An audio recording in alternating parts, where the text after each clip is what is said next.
The following video was recorded on location in my state-of-the-art office in the corner of my first floor apartment. If you like what you're about to hear, please like, comment, share, subscribe, and hit that notification bell in the upper right corner.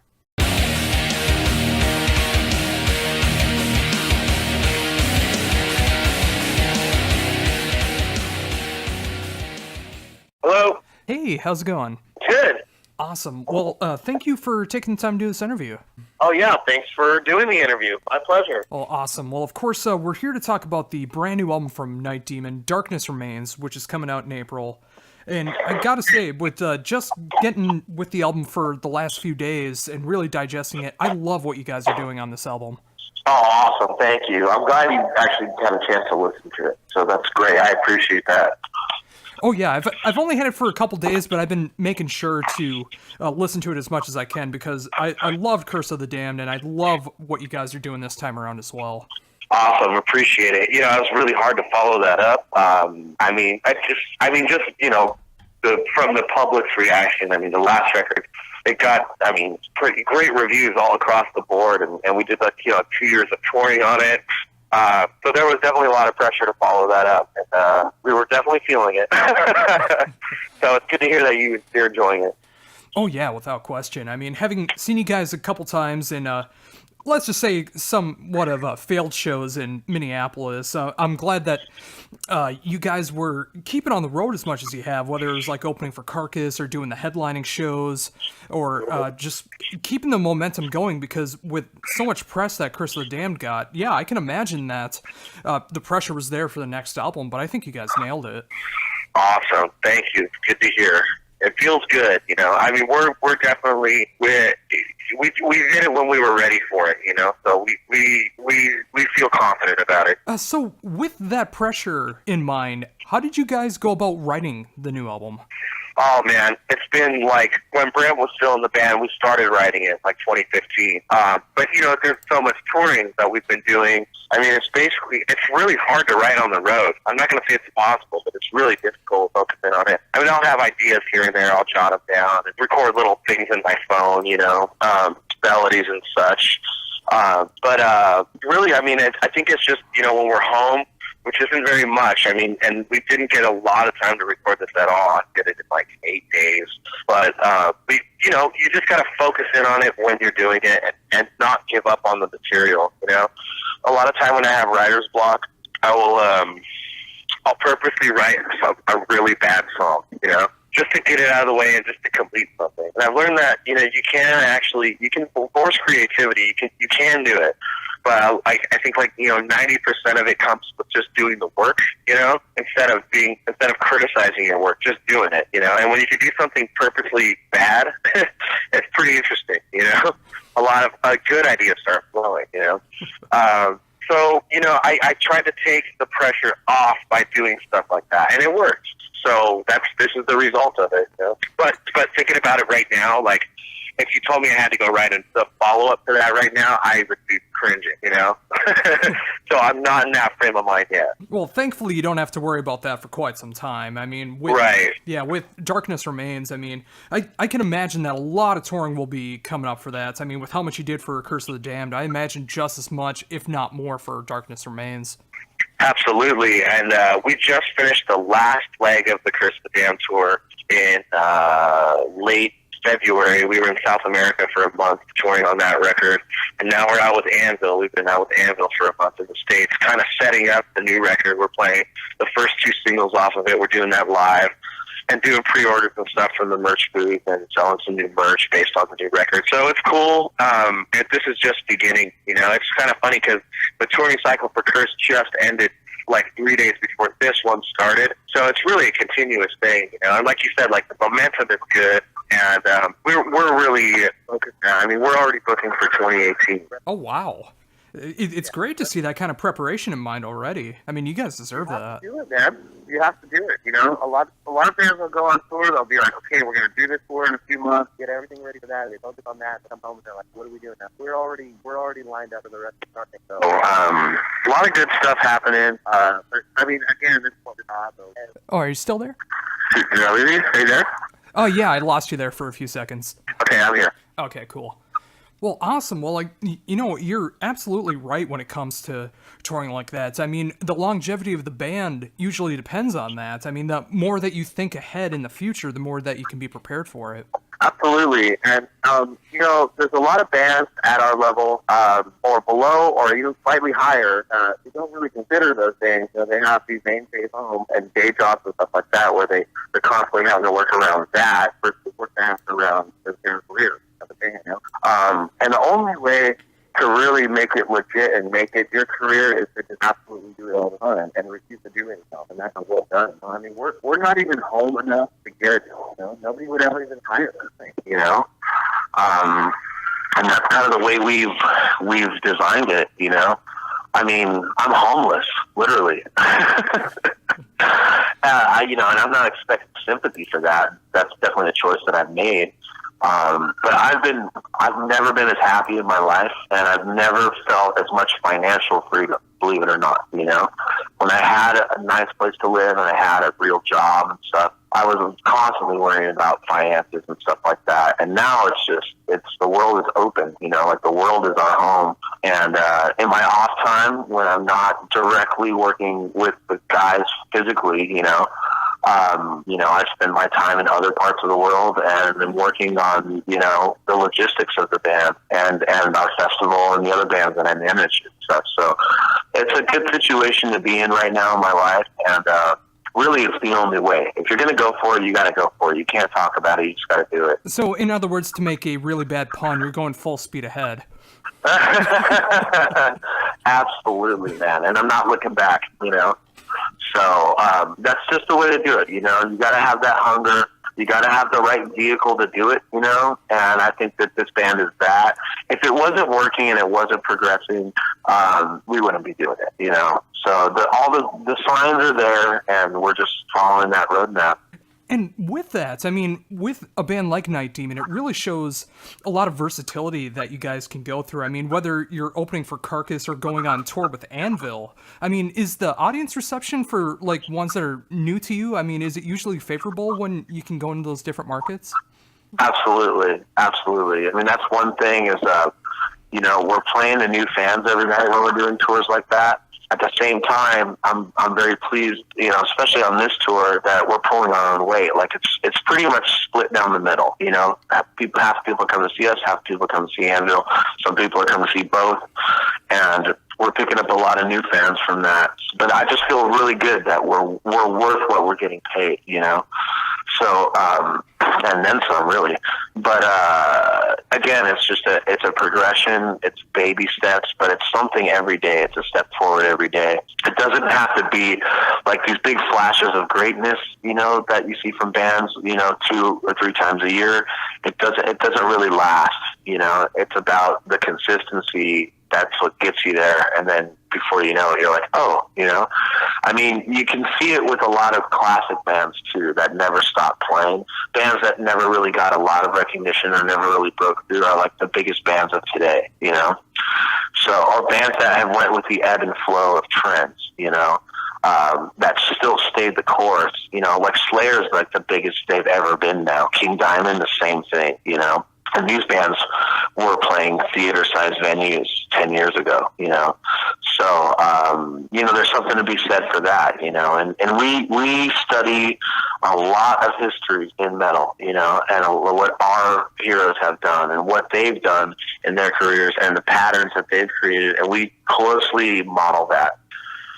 Yeah, and, that's a great way to do it, and I always gravitate towards bands like that, rather than being trend hoppers, bands that are making the music that they want to make. If they want to change at some point, not for trend reasons, sure, but if a band can go out there and just make the music that they want to make, I always gravitate to that way more. Absolutely, and there's an audience for it, that's the thing, and it may not be a big mainstream audience, but it really doesn't need to be. Like, if you have a hardcore diehard cult fan base, you can survive off that alone, but there's always potential for more, and with this new record, I definitely think we progressed and we took the next logical step for the band without changing our sound, I think the songwriting's a lot more sophisticated, but it still has that Night Demon vibe to the record. I think there's a lot more emotions happening on this record, but there's still a lot of fun moments too. And there's a lot of burners on there, that are just like, okay, it makes you feel. I just want to give off the impression to the listener. I want our listeners to feel empowered when they hear our music, and feel like they're a part of it.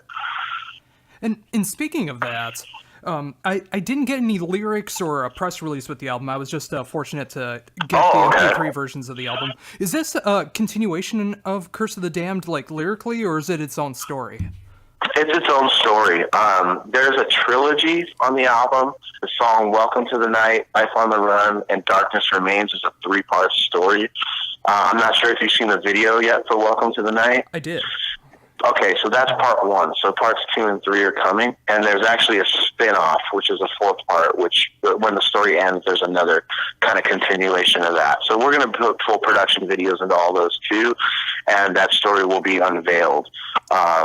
There's also an assimilation with the cover art that has to do with the song Hallowed Ground, and there's a lot of cool little storylines here, and that's like the kind of stuff I love. I mean, we've always prided ourselves on the music first, but we're also batting at 1,000 with the artwork. I believe, we've always put out good art, and we feel it's very important, and especially in heavy metal, to have great artwork and to have our mascot and to have things that fans can identify with and be a part of, like the whole lore of the band, and we've kind of built like a cool little thing here, and we definitely love the evolution of it, it just makes it a whole lot more interesting. But all in all, it's not a concept album like an Operation Mindcrime or anything, but there are some underlying themes in it that are very cohesive with the songs. So, it's just enough, and it's not overblown, but it's an interesting piece to it. Oh, that is so cool to hear. And yeah, I mean, that's one thing I've always loved about the band was the artwork. I mean, back in the day when you didn't have music so accessible on the internet, when you go to the record store, I mean, especially if you're a metalhead, you go off of the album covers if you've never heard of that band before. If it looked like a cool album cover, you might want to go and buy it and check it out. I mean, whether it was like Maiden or Priest or Megadeth or whatever the case was. And I'm hoping that's the case with Night Demon, like someone casually going through and seeing some really cool artwork from you guys and discovering the band that way as well. Yeah, it's great. I mean, even on that Carcass tour, I noticed that, like people that didn't know who we were, they were even before the show started, they would buy T-shirts because they're like, I want to wear that, So that was really, that's a really cool thing for us, And we've adapted a new symbol and stuff on this record. So, I mean, and the album cover has a lot of candy in it, like a lot of hidden things that are like, that track the history of the band and stuff. So it's really cool, I mean, I've always been, I worship Iron Maiden and stuff. Obviously there's a Maiden tribute song on there, a tribute to Maiden, the song Maiden Hell. But I mean, like, I've always loved that stuff. And I think with Night Demon, what we're trying to do is we're not trying to come and compete with these guys. We're trying to just inspire other bands to step up to that level, where there's no scene, you just got to create it. And that's what we're trying to do here. And, we want to be a band that we want to see. We always think about that first. We think about it from an outside perspective. We're like, what is the perfect band? Like, what would we want to see from the stage? What kind of music are we wanting to hear? What kind of artwork? What kind of visuals? What's the story? And so instead of like just waiting for our favorite bands to do it and hoping they do it right, I mean, we're just doing it ourselves, basically, from our standpoint. And I'm really stoked about it because there's been a lot of challenges for us, and nothing has ever been big enough to stop us. It's been close, but we've managed to carry on and just keep the goal in mind all the time. Yeah, and that's what I admire so much about you guys. I mean, whether I'm seeing you guys play a 20-minute set in Minneapolis because the show runs too late, or I see Yeah. that you guys are opening for KROCKS or Anvil, it's just like, I know you guys give it your all for every show. I mean, you guys are unbelievably tight live, and it just shows off with how much touring that you guys have done. I mean, you're keeping that momentum going, and I imagine with the new album as well that it will just be that much of a staple in the set when everything comes together. Yeah, I hope so. I mean, we're really starting to design the headlining set for Europe coming up. And it's interesting, it's hard to pick what songs we're going to play. But at the same time, the set lengths are a lot longer. And the show has a flow. I'm not going to say we're a theatrical band, but there's a flow to it. We do bring our own production. I mean, you saw it in a small bar, and we try and pull out all the stops. We want to bring the big show no matter where we are. And sometimes if it's in a small place, it's even that much more impressive, we love that stuff. But we stuck with the formula of Night Demon, which is just writing short, catchy songs and not milking the hooks and not overstaying our welcome in the songwriting department. You get in and you get out and you're able to do more. I mean, nothing kills me more than going to see some of my favorite bands play a 2-hour set and I'm hearing 12 or 13 songs, Like, we want to go out there and do, a 75 to 90-minute headlining show and be able to do 22 songs, And the more songs you have in your catalog, the harder it is to choose, because we've never written any kind of filler songs, at least in our opinion, Even the EP, I mean, we knew that was going to be some of the strongest material a band would ever do. I mean, we still play at least, 75% of that EP live. We still do that, even in opening sets, they're classic songs of the band. So we really want to be able to go out there and pick the right set list and not leave anything out, and that's tough sometimes. The more songs you have as a band, you get to that point, and I really feel for these older bands that, everybody wants to hear the classic material, and usually from the first 3 or 4 albums. And, some of these bands are on their 10th, 15th release or something, and they're making these full-length records, which a lot of them are really good, and they're only allowed to play 1 or 2 songs off that live. And then, when the next record comes out, it seems like the previous album is just completely forgotten in time, Like, you know what I'm saying? Like, those songs are just gone forever, And that's frustrating. So I think that's why we've waited so long between releases, and we've extensively toured on it, because we really just like the stuff that we're doing, and we want the fans to fully be engulfed in it and have the opportunity to see it multiple times from that tour and on the stage, because they enjoy it so much, they forget about it. Like, you ever go to a concert and you're like, oh, that was so awesome, and then the next day you're trying to remember it, like every moment of it, you know what I'm saying? You're trying to remember like every moment of it, and you forget, and you're like, oh man, I want to see that again today. Now, I just saw it, so now I know what to expect. I want to see it again today, So we were able to do that for our fans. And that's great. We don't want to be one of these bands that gets fully discovered in the underground on like our 4th or 5th release, because there's this whole back catalog of great stuff. So that's why we take our time with it. We're way more of a quality over quantity band. And to be honest, we have no intention of slowing down or stopping, but I don't know, I'm not confident in the fact that this band is going to keep making full-length albums. I really don't think we're going to do that. I mean, I could definitely see us doing a couple more, most definitely. But if we get to that point where we have this big body of work that becomes classic material, I mean, I would much rather put my focus into like, hey, let's write 1 or 2 good songs and put out a 7-inch every year or something, like let's put it all into quality, or let's theme an EP, or like let's do something that matters. And instead it's just having the full format full length, and we could still have the classic catalog there and not overexert ourselves on stuff that is just going to get thrown by the wayside, where we just have to pick a couple standout tracks. Do you know what I'm getting at here? Oh, absolutely. And I was thinking about that in my mind as well. I mean, like, like what you're doing for the new album and having the 3-part story on the album. I mean, if you did like an entire EP that focuses on another story, I mean, I think that could be really cool, and just having like those different adventure stories that are going on for Totally. future releases. Totally. I mean, again, we're all about just the quality of the work, and so whatever format that has to come out on is fine, as long as we can share it with people fully and expose it, and not alienate them from the things that they already like about the band and want to have again. So it's a tough call to make, but we're getting to that point. I mean, we're getting to that point where we have enough. I mean, it started off when we just had the EP and we were touring, we were doing full tours on the EP, and we had 4 songs available to the public. So we were playing stuff off Curse that hadn't even been recorded yet. We just had some of the songs, and we were doing cover songs in there.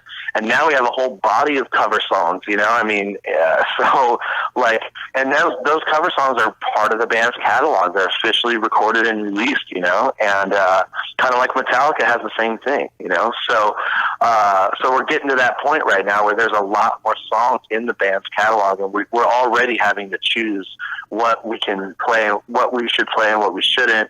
And I struggle sometimes because at times I feel like there's not really a bad choice, Like, I think it could go either way. Like, a random person could pick the songs, and I would still be confident going out and playing those for somebody that's never seen the band, So that's where we're at now. So I'm just enjoying this right now, and I'm looking forward to playing some new stuff.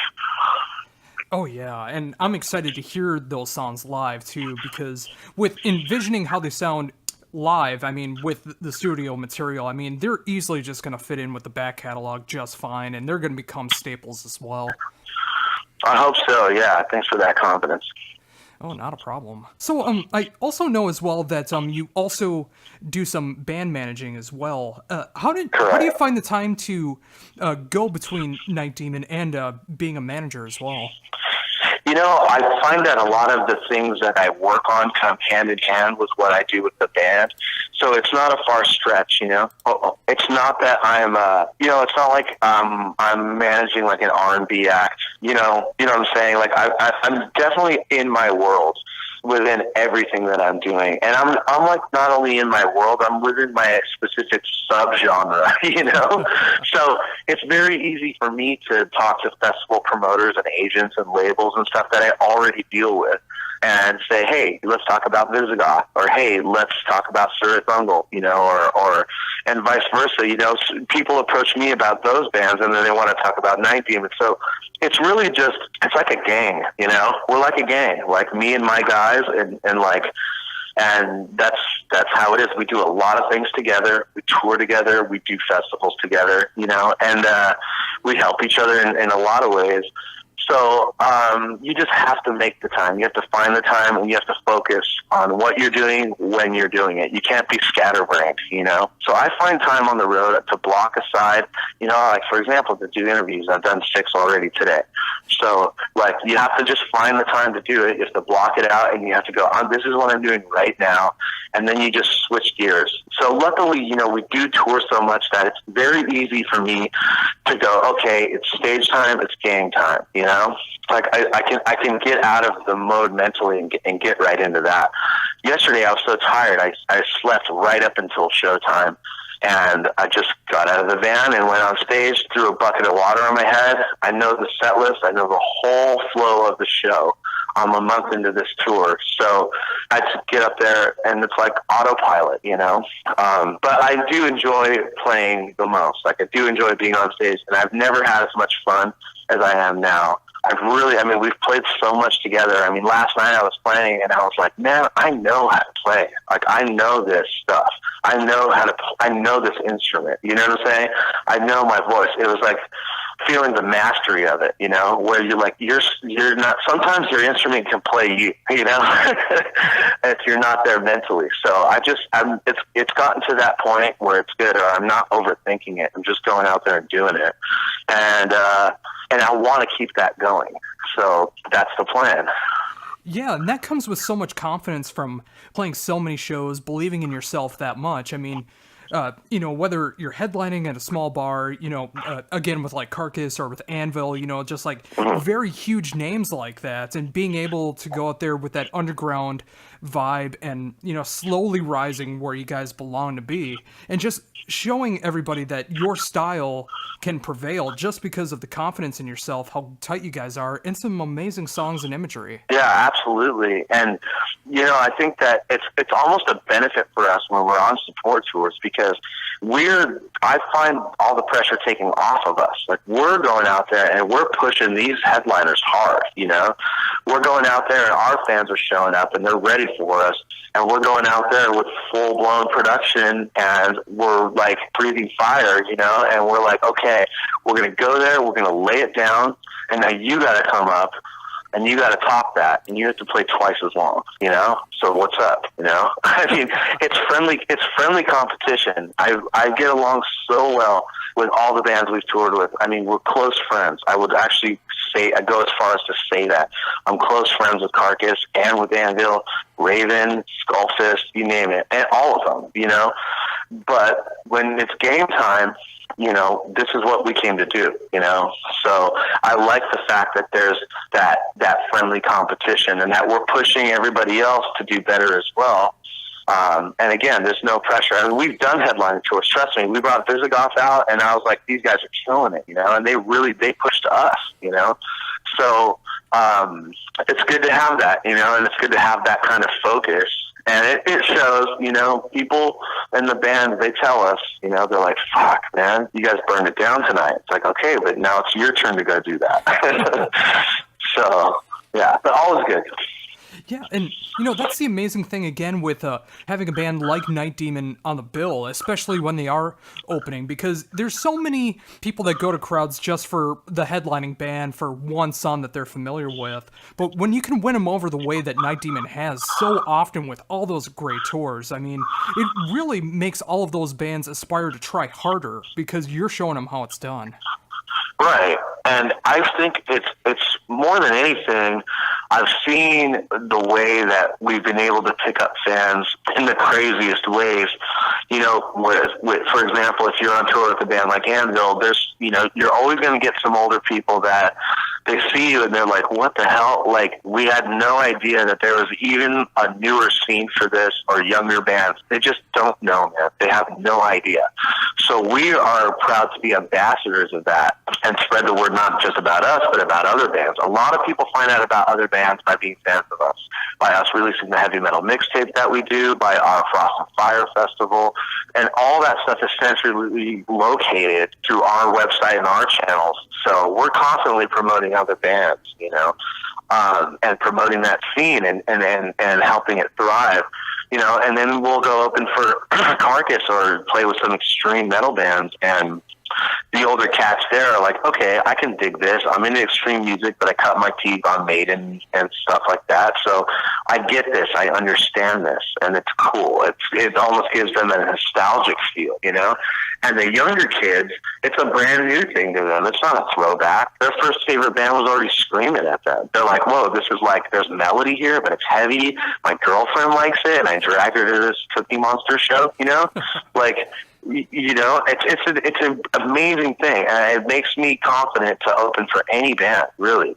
You know, we just do what we do, and you know, the style that we play, in my opinion, it's the best subgenre of metal around. It's through history, and there's something about it. It's infectious, you know. And we try and write songs that are pleasing to the ear, you know, and to the listener, like stuff that makes you feel something, you know. But that also packs a punch and has some power. So we're always just trying to find that happy medium, and so far so good. Yeah, absolutely. And, you know, I can say it again, from the EP to Curse of the Damned, and now being fortunate enough to have Darkness Remains in my catalog, which of course comes out April 21st, when everyone will get a chance to be able to check it out. You guys keep nailing it. I mean, you keep that spirit of the classic sound alive, and of course making it your own as well through the conceptual art, the lyrics, the style alone. I mean, you guys are just nailing it every time, and it's an honor to be able to help promote a great band like Night Demon with an amazing album like Darkness Remains. Well, I'm honored that you're helping us out with it, honestly. You know, there's a lot, it's all like a cooperation, you know. There's a lot of people that, you know, they'll get paid to do music journalism. They do it for the love of the music, you know, and whether you got one person who subscribes to your channels or you have hundreds of thousands, it all, you know, everybody together, it adds up to something big, you know? And if the music industry is in a very funny state right now, and it's like the Wild West, man. Like, it's just anything can happen, you know? There's a lot of people giving up, and the ones who are giving up are the ones that don't need to be around. So it's a good thing. Those are the people that are trying to scare you that it's over, you know? And that's good. They should leave, you know? And there's more room for real people that are going to continue it, you know? And the stuff we talk about now is going to be very important later, you know? They'll talk about all of us guys later on, you know? And it will live, and it lives through guys like you and I doing this kind of stuff, you know? And that's all it comes down to. We don't do it because we want, it's not really a choice. It's just who we are, you know? So if it's a struggling industry, okay, the reason why we're still in it is because it's who we are, and we just accept the terms of it and try and make our own ways through it, instead of going, this isn't doing anything for me financially.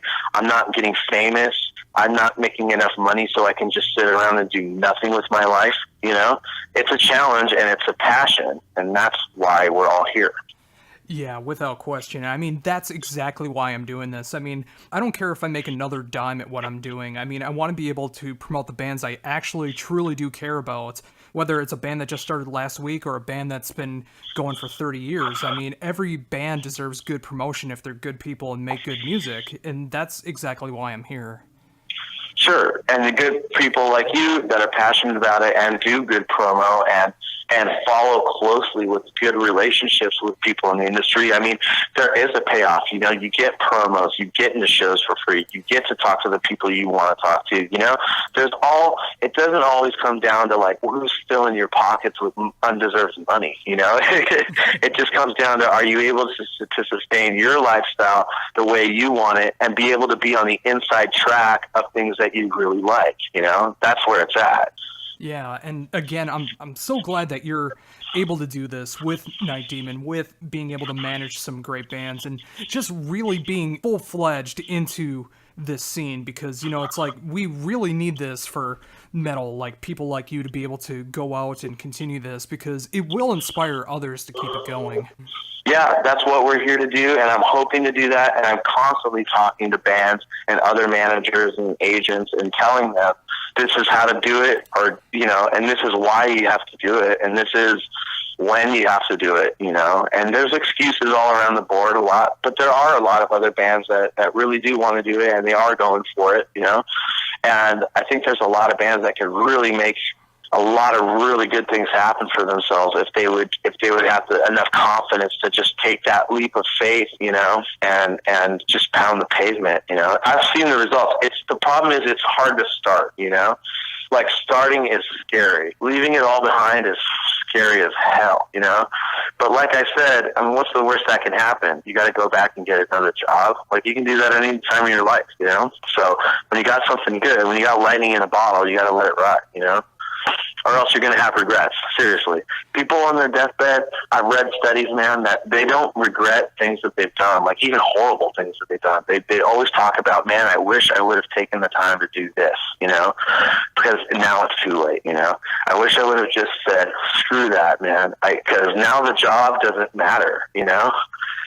So, anyway. Oh, yeah.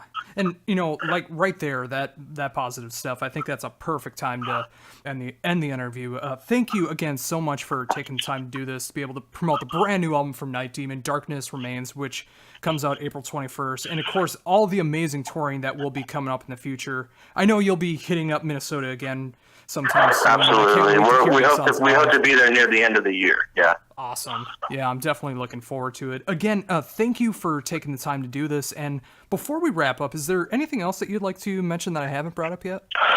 I would like to promote our festival, Frost and Fire. This is the 3rd edition, and this is happening in Southern California, October 5th through 9th. All the info can be found at nightdemon.net under the Frost and Fire tab. And basically, this is just our version of a European traditional metal festival. There's only a handful of these in the States, if that. There's about 140 in Europe. We're trying to keep it alive and do it on the West Coast. It's been really successful so far, and I invite and challenge any true metalhead that calls anybody else a poser to not come to this show, because all your friends will be there, and they'll tell you how great it is. It really is a good experience. So just keep an eye on that, Frost and Fire Festival.